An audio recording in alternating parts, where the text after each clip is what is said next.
A black and white photograph lies forgotten in a dusty courthouse drawer in Wise County, Virginia. At first glance, it looks ordinary, a mountain wedding in 1963. But look closer, and something feels wrong. The groom is nearly twice the age of the young man standing beside him, his calloused hands gripping the boy's shoulders with an unsettling claim of ownership. Behind them, a congregation of faces stare into the camera, faces that look too similar, too familiar, as if the mountain itself had been recycling the same bloodline for generations. What the photograph doesn't reveal is the truth that haunted this hollow for more than a century. That the boy was already carrying his own uncle's child, that the man he was marrying was also his cousin. This wasn't just a wedding, it was the visible knot of a family tree so tangled, so deliberately isolated, that even modern science struggles to chart where one branch ended and another began. Before we dive in, do me a quick favor. Tap the like button, subscribe, and share this story with someone who enjoys strange, hidden pieces of history. It really helps keep these forgotten stories alive. And hey, let me know in the comments where you're watching from. I always love seeing how far these mountain tales travel. In a locked courthouse cabinet, a single photograph sits buried beneath decades of dust. At first glance, it seems ordinary. Two men, dressed stiffly, captured during what appears to be a mountain wedding.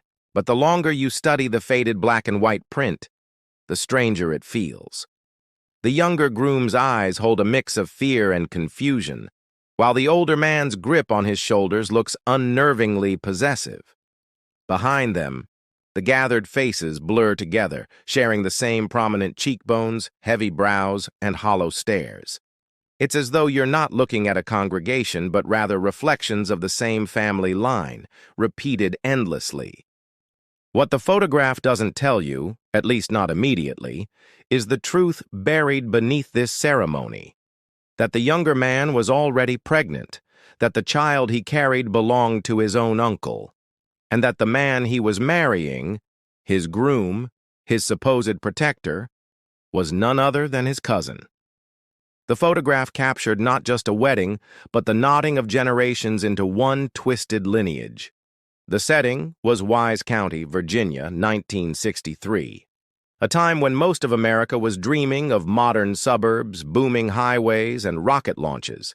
Yet deep in the Appalachian folds, another world entirely still clung to life. Copper Creek Hollow was a place outsiders rarely reached. Steep ridges fenced it in, and a single rough path controlled who came and who left. For over a century, the family had guarded that path. To the untrained eye, the wedding might have seemed quaint, even charming. But every detail whispered secrets. The boy's oversized jacket hiding his swollen belly, the absence of any outsiders, the silence hovering over every face. The preacher wasn't a stranger from town, but another blood relative, ordained only within the clan's own isolated faith. The vows he recited spoke less of love, more of duty, obligation to family, loyalty to blood. The courthouse clerk who filed the certificate knew the truth. The witnesses, all cousins, uncles, and brothers, knew it as well. Yet they signed their names in silence, a pact of complicity stretching generations deep. Looking back, the photograph is more than evidence of one wedding. It's a symbol of how isolation can warp tradition into something unrecognizable. A reminder that sometimes silence itself is the heaviest accomplice of all. How did such a community remain hidden, untouched by outside interference for so long? How did a family tree become so tangled that even modern genealogists struggle to chart its branching? That's where this story begins. The photograph would resurface decades later, pulled from obscurity during an investigation into birth records. To officials, it wasn't simply a picture. It was a puzzle piece revealing centuries of isolation and unbroken cycles. In the image, the younger man's expression lingers longest, a mixture of resignation and quiet pleading, as though he already understood his fate was sealed, not just for himself, but for the unborn child within. The older groom, hardened by years of mountain labor, stands firm, his grip betraying a sense of ownership. To him, the marriage wasn't just ritual, it was continuation, a duty pressed into flesh and blood. Even the background tells a story. The wooden pews, rough-hewn and uneven, the faint outline of mountains visible through a warped window pane. This wasn't just geography, it was prison walls disguised as natural beauty. When outsiders eventually learned the truth, many wondered how no one spoke out sooner. But within Copper Creek Hollow, silence was survival. To question tradition was to question the very family that kept you alive. And so, the photograph endured. A frozen moment that captured the cost of secrecy, the weight of blood-bound loyalty, and the beginning of a story that would unravel into one of Appalachia's darkest legacies. Copper Creek Hollow was no ordinary valley. Surrounded on three sides by jagged ridges and dense forest, it was less a settlement and more a cage. Outsiders rarely came, and insiders almost never left. The path leading into the hollow wound like a snake through steep switchbacks. One road in, one road out. Easy to block, easy to watch. A natural fortress disguised as wilderness, serving both protection and prison. Those born here were told the outside world was poisoned. Towns were described as dens of corruption, cities as places where men lost their souls. The hollow became not only their home, but their entire reality. Mail didn't reach them until the late 1950s. Electricity came even later and often faltered. For over a century, news from beyond the ridges arrived slowly, if at all, and often twisted through rumor. The Sutton clan, as outsiders called them, built a self-sustaining world. They grew crops, raised livestock, and traded rarely with nearby towns. Survival meant staying close to blood, reinforcing bonds that, over generations, became disturbingly absolute. The Hollow's isolation wasn't accidental. It was designed, reinforced by fear and tradition. Generations of fathers warned their sons, leave, and you risk death, disgrace, or worse. Stay, and you keep the family strong. This mindset created more than just loyalty. It created dependence. Boys grew into men without ever glimpsing another community. Their teachers, elders, and companions were all kin. The outside world wasn't just distant, it was forbidden. Even their faith was contained within family lines. Preachers were uncles or cousins, sermons written in worn notebooks, passed down like heirlooms. Worship became less about scripture and more about reinforcing the Hollow's endless circle of loyalty. What began as religious separation gradually hardened into a cultural wall. The Suttons weren't just avoiding outsiders, they were convinced outsiders were dangerous. Each story passed down emphasized betrayal beyond the ridges, safety only within. By the early 20th century, the Hollow had developed its own rhythm. Planting, harvesting, births, and arranged marriages filled the seasons. Boys learned to chop wood, mend fences, and prepare for futures already chosen long before. Little literacy existed. Most boys could scrawl their names, read basic passages, and calculate trade. Anything beyond that was unnecessary. Knowledge, after all, might spark curiosity. And curiosity was the greatest threat to the Hollow's order. Children who asked too many questions were silenced with stories of punishment. Wanderers were described as traitors, their names unspoken. Fear became a language, passed from father to son, ensuring the Hollow's borders stayed sealed. The result was a community both close and suffocating. Laughter existed, but it was narrow, built on repetition, not discovery. Bonds were strong, but so were chains, and few realized the difference between the two. The land itself mirrored the people. Narrow streams choked with mud, crooked cabins leaning against each other like tired brothers. Even the soil, overworked and weary, seemed trapped in the same cycle as the family. For outsiders who did stumble upon Copper Creek Hollow, the atmosphere was unforgettable. A silence hung heavier than expected. Eyes followed strangers with suspicion, as if every visitor threatened to shatter a carefully guarded illusion. Men of the hollow could appear kind, offering food or water, but their smiles never reached their eyes. There was always a guardedness, a quiet calculation, as though every word risked exposing hidden truths. This isolation shaped generations. It forged loyalty so strong that betrayal seemed impossible. Yet beneath that loyalty grew seeds of something darker, seeds that would eventually sprout into consequences the hollow could no longer contain. And so Copper Creek Hollow endured, sealed by its own mountains and fears. To its people, it was paradise preserved. To history, it would become proof of how isolation can twist bloodlines into cages. Every story has a beginning, and in Copper Creek Hollow, that beginning was Jeremiah Sutton. To his descendants, he wasn't just a man. He was the architect of their world, the unchallenged patriarch. Jeremiah arrived in the Hollow in 1847, bringing with him 6 sons, a few loyal cousins, and the determination to start anew. The Hollow's isolation suited him perfectly. He wanted control, and these mountains provided it. He preached purity, not only in spirit but in blood. To Jeremiah, outside bloodlines meant weakness, corruption, and betrayal. Only through keeping kin with kin, he claimed, could strength be preserved and God's blessing maintained.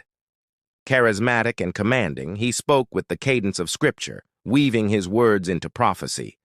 Young men obeyed him out of devotion. Older men obeyed out of fear. Either way, his will was law. Jeremiah's authority wasn't confined to faith. He controlled crops, trade, and even marriages. No union occurred without his blessing. He decided who belonged with whom, ensuring the family tree grew inward, never outward toward foreign branches. In the beginning, his vision seemed noble. Sons married cousins, cousins married brothers' sons. To outsiders, it might have seemed unnatural, but within the Hollow, it was preached as loyalty, framed as divine duty. The patriarch cultivated dependence. Boys were told that leaving meant damnation, sickness, or betrayal. He shared tales of outsiders who had wandered too far and returned cursed. Fear became mortar, binding his vision into permanence. Jeremiah's dominance stretched beyond the living. He kept records in thick leather journals, carefully tracking every union and birth. These weren't just genealogies. They were proof of his control, documents that shaped destinies for generations. As decades passed, his influence became legacy. Sons raised their children with the same commandments, repeating Jeremiah's words as if they were holy scripture. His presence haunted the Hollow long after his body returned to soil. By the 1880s, his design had fully taken root. Uncles became fathers to nephews. Cousins bore children together. The family tree twisted back on itself until bloodlines became knots. Jeremiah's vision had become reality. But reality carried consequences. Some boys were born frail, with physical differences not seen elsewhere. Others struggled to speak or learn. Within the Hollow, these traits weren't questioned. They were accepted as simply part of life. To Jeremiah's followers, weakness wasn't the fault of blood, but the will of God. Instead of seeing sickness, they saw trials. Instead of seeing mistakes, they saw divine testing. The cycle continued without pause. Outsiders who passed through sometimes whispered concerns. But Jeremiah had built his fortress well. Few dared question him, and fewer dared return once they sensed the strange weight of his authority pressing against them. He ruled with both sermon and silence. A raised brow could silence a room. A spoken word could rearrange lives. Generations later, men still spoke of his presence as if he had never truly died. His grave, marked by a rough stone cross, sat atop a ridge overlooking the Hollow. From there, it seemed Jeremiah still watched, reminding his descendants that his commandment, purity of blood, could not break. The patriarch's legacy wasn't simply rules and rituals. It was fear disguised as faith, control dressed as tradition. By the time his grandchildren grew, questioning Jeremiah's vision felt as dangerous as questioning God himself. And so Jeremiah Sutton, a single man with iron conviction, shaped more than a family. He shaped a cage, one that bound generations, sealed futures, and laid the foundation for the tragedy that would follow. Samuel Sutton entered the world in February of 1944. Born inside a drafty log cabin, he drew his first breath beneath a leaking roof, surrounded only by his kin and the hollow's silence. From birth, Samuel's life was charted. He would never see beyond the ridges. He would never choose his own future. Every decision, from what he learned to whom he'd marry, belonged to the family. He grew up with the mountains as both playground and prison. Streams, rocks, and narrow paths were his only teachers. His lessons weren't books or numbers, but wood-splitting, animal care, and endless chores. By age 10, Samuel's literacy was minimal. He could write his name, read short psalms, and count livestock. But curiosity for more was discouraged. Knowledge beyond survival threatened the delicate balance of tradition. What Samuel did learn, relentlessly, was obedience. From elders came one unbroken command: your body belongs to the family. Your duty is loyalty. Questioning the hollow's ways meant questioning God, an act unforgivable and dangerous.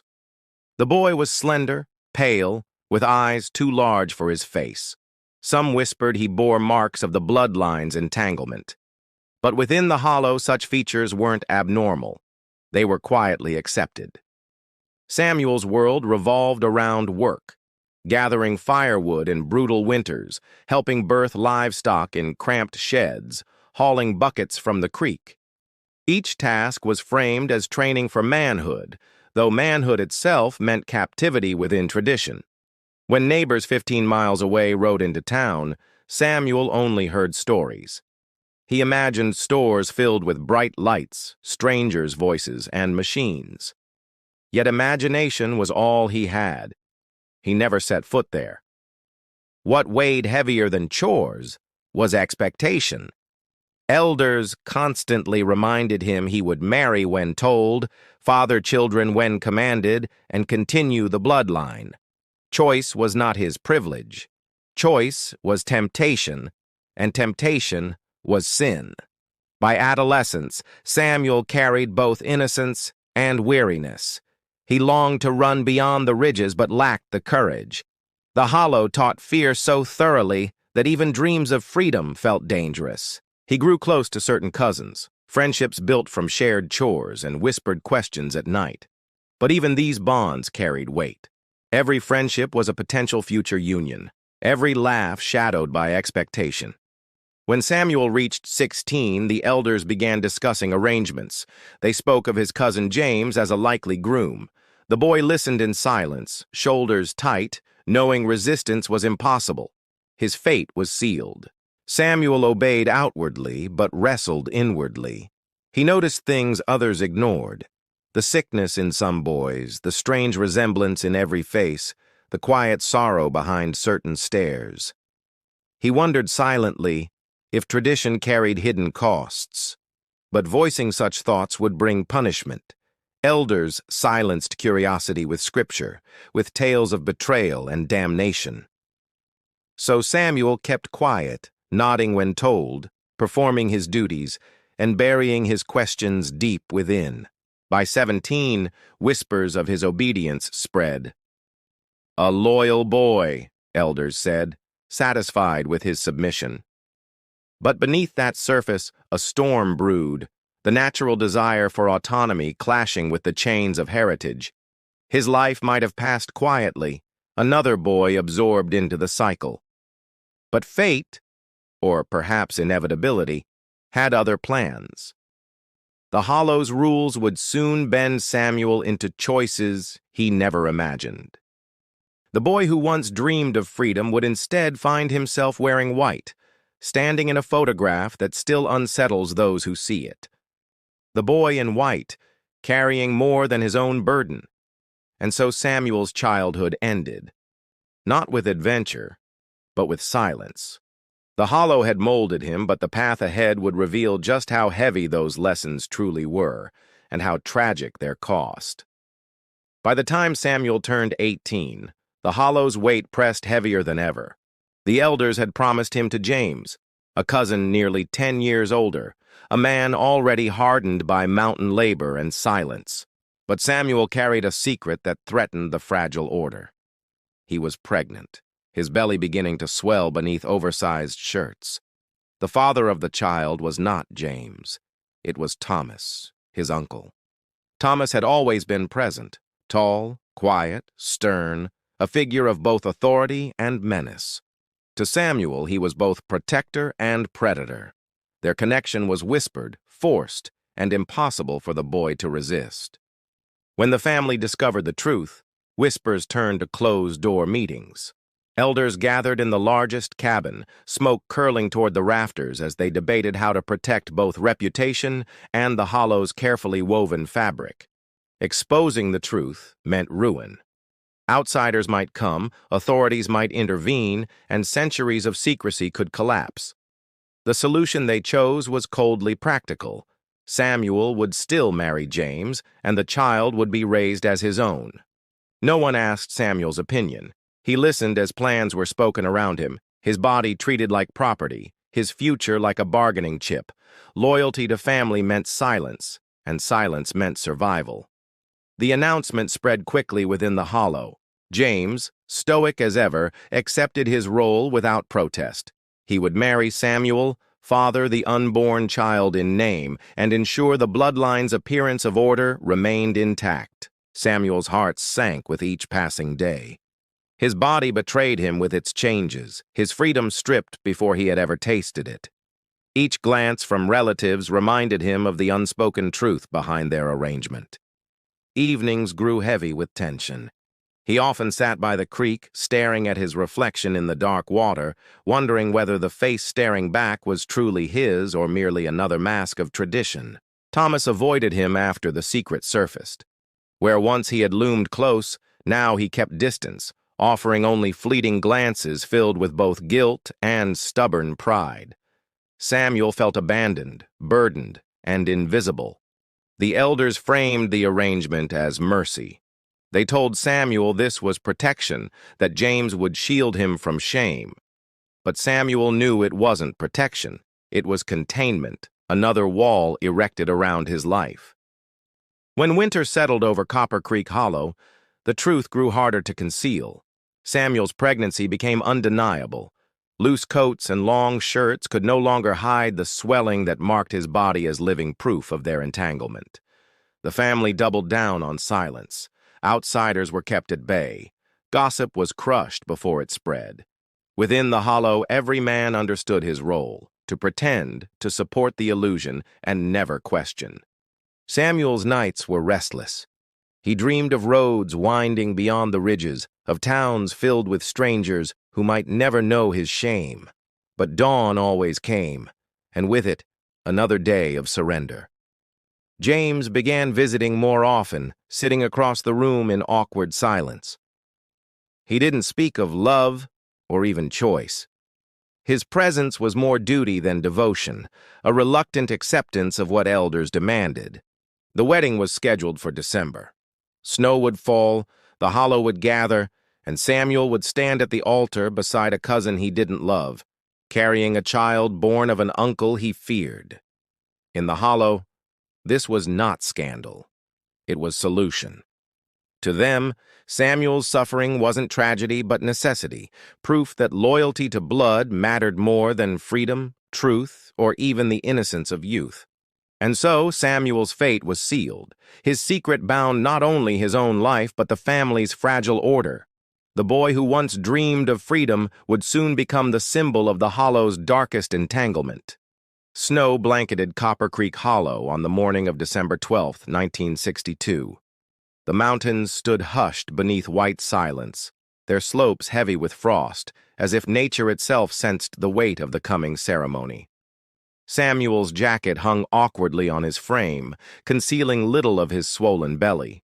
Each step toward the gathering place felt like surrender, his boots crunching against snow that seemed determined to echo his every movement. The cabin where vows would be spoken stood dimly lit, its rafters sagging with age. Inside, rough benches held familiar faces, cousins, uncles, brothers, each watching quietly, their expressions unreadable masks of loyalty. James stood at the front, tall and stoic, his face carved by cold winters and endless labor. He didn't smile, he didn't frown. He simply waited, a man fulfilling duty without choice. Samuel's heart pounded as he crossed the threshold. His eyes caught the preacher, another cousin, ordained within the family's closed faith. The man's voice carried scripture, but his tone carried the weight of expectation. The vows weren't about love. They spoke of unity, blood, and obligation. Each word tightened the cage around Samuel's life. When asked to respond, his voice trembled, yet he repeated the words as instructed. Witnesses nodded solemnly. Pens scratched against paper as names were signed, sealing the union not only in tradition, but in law. The clerk, himself a relative, ensured the record reflected nothing unusual, nothing suspicious. Samuel's hands shook as James clasped them. The older man's grip was firm, almost commanding, a silent reminder of the control now fastened around Samuel's future. Applause never came. Only silence filled the room. Outside, snow drifted in heavy flakes. The world beyond the hollow continued untouched, unaware that within these mountains, a boy had been bound in a ceremony both ordinary and unthinkable, his life redirected without escape. The photograph was taken afterward.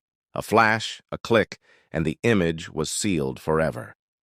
Two men in stiff clothing, one visibly burdened, surrounded by a family whose faces blurred together into a single lineage. In the picture, Samuel's eyes betray him. They reveal exhaustion, resignation, and the faintest glimmer of defiance. It's the look of someone who knows his story has already been written by others. James, by contrast, appears immovable, his jaw set, his shoulders square, his gaze forward. He looks less like a groom and more like a guardian of tradition, standing watch over a boy he barely knew. The congregation filtered out afterward, boots crunching against the frozen ground. Conversations were brief, muted, as though speaking too much might unravel the silence that kept their secrets buried beneath generations of obedience. Samuel lingered by the doorway, the cold wind biting at his cheeks. He glanced once at the mountains rising beyond the hollow, wondering what lay behind them, wishing he'd had the courage to find out. That night, the newlyweds returned to a small cabin, prepared for them by relatives. Its walls were thin, its floor uneven. Samuel sat quietly, staring at the fire, feeling both trapped and entirely hollow. James moved with the efficiency of a man accustomed to endurance. He unpacked tools, stoked flames, spoke little. His presence filled the room, steady but impersonal, as though the ceremony had been nothing more than work. Samuel curled beneath rough blankets, his hand resting on his stomach. Inside, the child shifted, reminding him of the secret buried within vows. He closed his eyes, wishing the snow could bury him too. The hollow slept peacefully that night, unaware that this marriage, sealed in silence and frost, would one day unravel their legacy. But for Samuel, the winter wedding was the moment his fate became undeniable. For decades, the Suttons' secret stayed buried in Copper Creek Hollow. Their rituals, marriages, and silences remained invisible, hidden behind ridges and reinforced by generations of fear. But every wall eventually cracks. Every silence eventually breaks. The first crack came not from gossip but from paperwork. In 1985, a genealogist working for Virginia's health department noticed patterns in rural birth records. Names repeated strangely, fathers listed as Unknown. Entire family trees looping back unnaturally. Curiosity turned into investigation. The genealogist, a quiet man named Harold Dent, began mapping the Sutton lineage. The deeper he dug, the stranger the web became. Connections folding back until the tree resembled a knot. What disturbed him most weren't just repeated names, but repeated conditions. Records noted birth defects, developmental challenges, and unusual genetic markers. It wasn't random. It was systemic, the inevitable result of generations bound to themselves. Harold followed the trail to Copper Creek Hollow. Reaching it was no small task. A treacherous road, nearly erased from maps. Locals in nearby towns warned him, "Don't go up there. They don't welcome visitors." When he finally arrived, the hollow seemed frozen in time. Cabins leaned like weary men. Smoke curled weakly from chimneys. Faces peered from windows, each one marked by the same unsettling familiarity Harold had seen in documents. He asked questions carefully, but answers came reluctantly. The men of the hollow distrusted him instantly, their stares heavy, their words short. Still, the fragments he gathered confirmed what the records suggested. Bloodlines endlessly entangled. Meanwhile, outside the hollow, whispers spread. County officials had long ignored strange reports. Now, with Harold's findings, silence became impossible. Questions surfaced about why authorities had overlooked the community for so long, despite obvious red flags. It turned out corruption ran deep. Clerks had falsified documents. Inspectors had looked away. Social workers had been quietly paid off. The Suttons' isolation wasn't just geography. It was enabled by those sworn to intervene. Harold's reports reached the state capitol. Suddenly, Copper Creek Hollow was no longer invisible. Journalists sniffed around, academics grew interested, and officials debated whether the community represented neglect, abuse, or simply a tragedy of isolation. When outsiders arrived, the hollow recoiled. Men refused interviews, slammed doors, or retreated deeper into cabins. Yet the truth couldn't be hidden forever. Too many records existed, too many eyes now watching the mountains. Samuel, by then in his 40s, lived quietly with several sons. His body showed the strain of years, weathered skin, aching joints, lungs scarred by damp winters. He avoided questions, but his eyes told stories. Those who met him described a distant man, polite yet withdrawn, as though half his spirit had already left. He rarely spoke of his wedding, and never spoke of the uncle who fathered his first child. For investigators, Samuel symbolized the heart of the story. A boy once forced into silence, now a man carrying decades of burdens. His presence confirmed that the photograph wasn't rumor. It was lived truth. As reports spread, the hollow's reputation darkened. What had once been whispers of odd mountain folk became national headlines about inbreeding, corruption, and collapse. The Suttons were no longer hidden. They were a case study.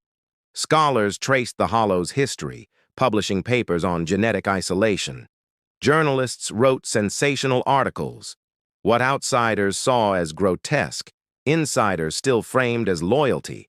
Two worlds clashed, one demanding exposure, the other clinging desperately to silence. By the late 1980s, relocation began. Some families were moved out, offered health care, education, and homes. Others resisted, refusing to abandon the hollow. But the unraveling had begun, and nothing could fully stitch it back together. For Samuel, the unmasking brought no relief. It was neither justice nor redemption. It was simply confirmation of what he had always known. The hollow's secrets would never stay buried, no matter how heavy the silence. By the 1990s, Copper Creek Hollow was no longer the fortress it once had been. Government officials finally stepped in, relocating families, dismantling cabins, and leaving the valley eerily quiet for the first time. Samuel, already weakened by years of hardship, seemed older than his age. His lungs wheezed, his back ached, and his spirit carried decades of unspoken grief. Silence had carved him as deeply as time. He lived simply, caring for his sons as best he could, though his health declined steadily. Doctors recognized conditions linked to generations of isolation, but for Samuel, medicine arrived too late, a mercy long denied. In 1994, at only 50 years old, Samuel passed away. His body gave out before his will did. He was buried on a ridge overlooking the hollow, among the graves of ancestors who'd built his cage. The cemetery stood quiet, marked with rough stones and fading carvings. Each marker represented a life confined, a story silenced, a lineage twisted. Samuel's grave became one more reminder of a cycle that lasted too long. After his death, relocation accelerated. The last cabins were abandoned, their wood rotting, roofs caving, windows shattered by storms. Nature reclaimed what the family had once clung to so fiercely, swallowing fences and paths alike. Today, Copper Creek Hollow sits empty. Trees choke the trails, streams carve new routes, and wildlife roams where children once played. Only foundations remain, ghostly outlines of a community that chose blood over freedom. Historians visit occasionally, tracing foundations with notebooks in hand. They study Samuel's story not as rumor, but as record. His photograph, preserved in courthouse files, offers proof of what isolation can truly create. Medical researchers also study the Sutton bloodline. Genetic records from the Hollow reveal what happens when choice is denied and kinship becomes confinement. To them, the family represents science. To descendants, it represents pain. For locals in nearby towns, the Suttons became legend. Stories told in whispers, warnings for curious boys tempted to wander too far into mountains where silence carried heavier chains than any prison. Samuel's life, though tragic, remains pivotal. His wedding photograph endures as a symbol of endurance, resilience, and warning. The boy in white carried not only a child, but the weight of a collapsing legacy. The legacy isn't just one of genetic ruin, it's also a lesson about power, how one man's vision, Jeremiah's, could bind generations, how silence became survival, and how survival became its own undoing. Copper Creek Hollow shows what happens when loyalty turns inward too far, when the circle closes so tightly that it suffocates. Family became everything, but in becoming everything, it erased freedom, choice, and possibility. Samuel's story reminds us that tradition can be weaponized, that duty, when enforced without compassion, becomes cruelty, that silence, while appearing safe, can echo louder than truth, shaping lives long after voices are gone. The Hollow may be abandoned, but its memory lingers. Every photograph, every record, every whispered story carries pieces of the Suttons' world, fragments of a family that thought it could outlast time and scrutiny. Yet in the end, even mountains couldn't hold their silence forever. The ridges crumbled, the path opened, and history stepped inside. Copper Creek Hollow collapsed, but its story endures, etched into Appalachian memory. For those who study it now, the lesson is simple but haunting. Blood alone cannot bind a family together. Without freedom, compassion, and truth, even the strongest walls eventually crack, leaving only ghosts behind. And so the boy in white, Samuel Sutton, stands frozen in history. His eyes, captured in one photograph, still speak across decades, not of loyalty, not of tradition, but of the unbearable weight of silence.